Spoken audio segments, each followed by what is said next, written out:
as long as we're partially in. Good morning, and welcome to Sunday Snacks with Ellie and Sam. Today we're going to talk about something that is awkward for a mom of two, a person that feels like her life is every day cluttered and a hot disaster. Marie Kondo and the concept of minimalism and sustainability, and is it a reality? Are they compatible? I say realistically they are. Maybe not, but I don't know, because my house is a disaster. So I feel like the concepts that like Marie Kondo puts out about sparking joy, not gonna fly in my world, because my kids, they love all the Legos. The sparks joy for them. I hate them and want to melt them all into a ball. So, realistically, when we think about sustainability and minimalism, do you think that they're compatible, Ellie? I do. How so? Well then. Trick question. Okay. Well, because I think sustainability is what we need to live our life well and healthy and safely.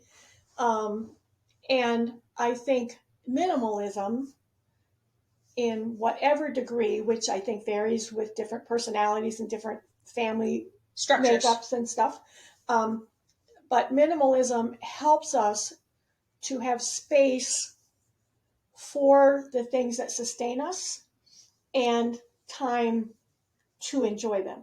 True. And each other. Yeah. Because I guess when you think about it, in my little world, I do have a lot of stuff, but what I focus on and what brings me joy is my garden and gardening. Right. And there, it's very minimalist. I do square foot gardening. Yes, there's a lot of compacted fruits and vegetables, but it's very simple. I've got rows and boxes, and it's very easy to maintain.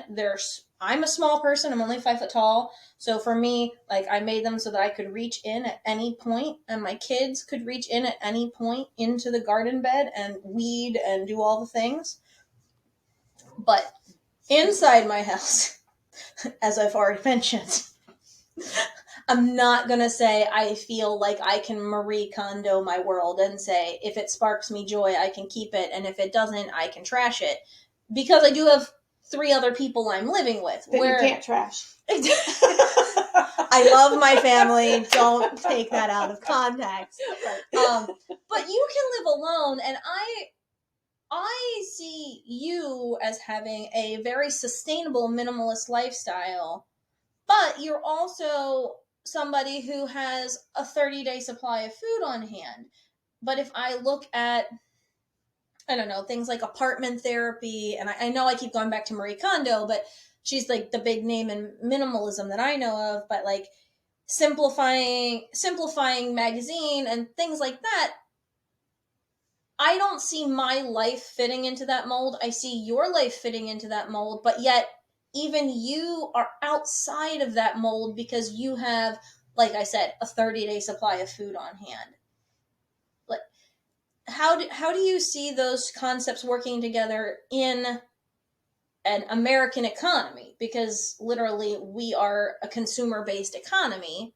You know, that's why we see things in the prepping community about like all the Patriot foods and I got another one, Valley something foods, a green packaging. Yeah. You know, they're always trying to sell you the next tool, preppy thing. Package. Yeah. Kind of concept. Yeah. It's still marketing. Yeah. But how does that work in sustainability in your mind? Because for me, it just makes me feel like I'm a consumer and a hot disaster.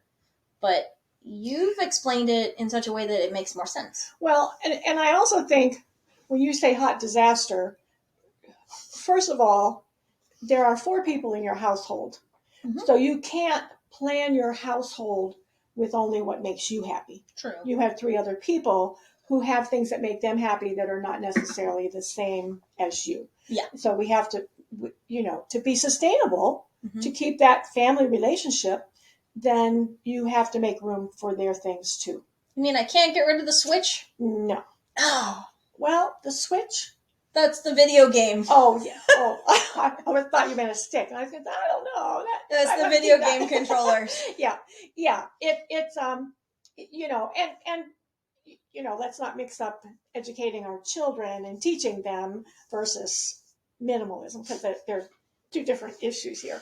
But yes, you can't get rid of things that other people in your family group like. You have to come to compromises. It might be where they place them, how much time they spend, what requirements you have. But just because I don't like it doesn't mean somebody else should have to give it up. Okay. And so in that case, I think minimalism works if we go back to last week's where we talk about sustainable relationships. Then minimalism works when you also make room for the other members in your household. For me, it's kind of funny because so many of you think I have this minimal lifestyle, but if I were to pack it up in a truck, I think you'd be surprised how much is in this house. This little 400 square foot apartment has a lot of stuff in it, and I don't even have a lot of closets.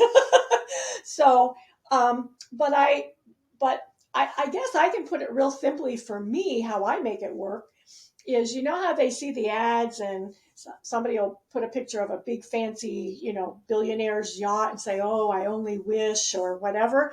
And my thought is, yeah, I would like that yacht if there's hey, Sam, will you get my picnic lunch ready for me? I'm going to ask Joe to have my boat ready at 2, and I'm just going to get on the boat and enjoy it and come back, and John's going to put the boat away and Sam's going to put the boat away. So you have a whole crew. Yeah, that's, if I'm going to have luxury, it has to come with the worker bees that are going to take care of it. Otherwise, thank you anyway, but I didn't really need it. So when I make choices, I'm not really a minimalist as much as I am lazy. And I honor my laziness by saying, does this require care and feeding and nurturing and all that kind of stuff? Dusting and cleaning? Well, I'll carry it around the store for a while, and then I'll say, maybe I didn't want that after all. So it's again, it's like there are people who like things, mm-hmm. and I don't know that that's a bad thing. Things. Mm-hmm. I think when we talk about what brings us joy, mm-hmm. or what's organized, or what Marie Kondo thinks, or what minimalists think. I think bottom line is asking yourself, is there room for this in my life? Okay. If my life is made up of, I can't do things that matter to me because I'm cleaning or I'm, I have these chores, then I need to weigh the things in my life. So I think when, it's a simple statement to say, you weigh it and say, does it bring me joy? I actually think a better word would be purpose. Does it fill purpose? Do I use it? I've gotten rid of a lot of kitchen things that I pull out once a year, maybe. Mm-hmm. And most of the time, so many of the things we have in our consumerism lifestyle are things that can be done another way. And for the few times we need it, we can even borrow it. And so I think when we do sustainable and minimalism, the reason they fit together is when we look at them with our own personal sense of purpose about our things. Okay. And I don't think, all the things we read and see about minimalism, it's like Architectural Digest. They take a pretty picture.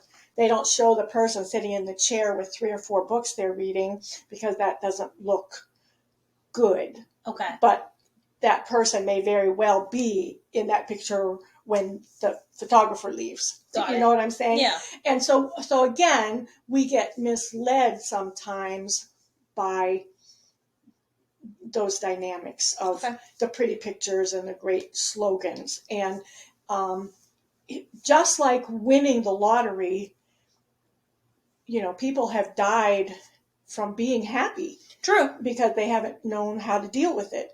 Stress in your body doesn't know the difference between too many parties or too much sorrow. It's all stress to the body, and then we have to deal with it.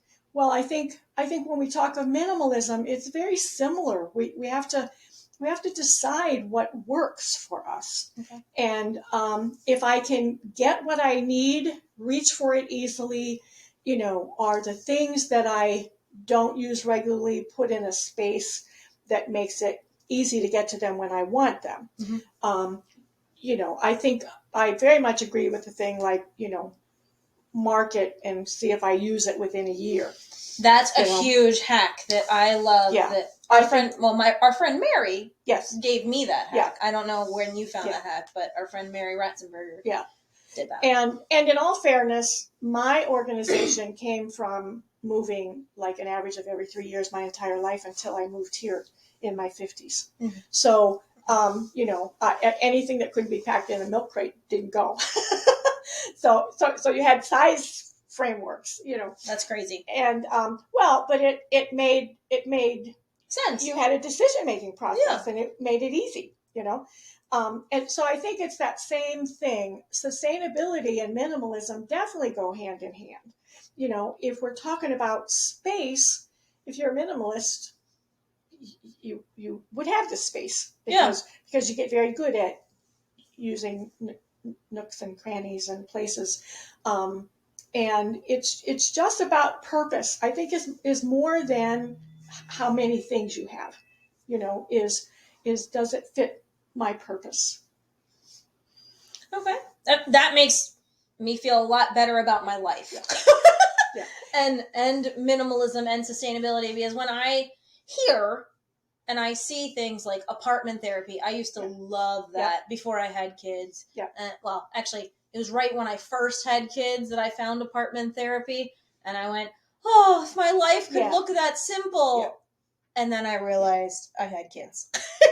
Keep in mind that I worked for the Luces, who years later, their home was in Architectural Digest. And I was like, because they had people like me who cleaned it. So they could go and take pretty pictures. Fabulous. They don't see the dirty kitchen that you're cleaning up after the party. True. Do you see what I'm saying? Yeah. And why we believe those things, I don't know. But we do. It's true. And we get planted these dreams and ideas. And, I think people can be minimalist and be very unhappy because it doesn't fit them. Yeah. So it's kind of like diet. There is no one size that fits all, So looking at those things and feeling less than is no different than, what we do with girls and body image or, any of those things that we put up this beautiful facade, half of social media, and it's not that, So I think minimalism, sustainability, sustainable relationships all work if they fit with our sense of purpose. Yep. Why we're doing what we're doing. Yeah. So for those of you out there, we appreciate all of you following us. Please hit that like button and follow us for more interesting facts. But really, our biggest thing for you is to recognize that if you're into minimalism, good for you. You can be truly sustainable and have a 30-day supply of food on hand and whatever necessities on hand and still be sustainable and minimalist. You just have to make it work for you, your space, and your family. Yeah. However that works, it's awesome. It may not look the same as my 4-bedroom house on a third of an acre versus her 400 square foot 1-bedroom apartment. On a postage stamp.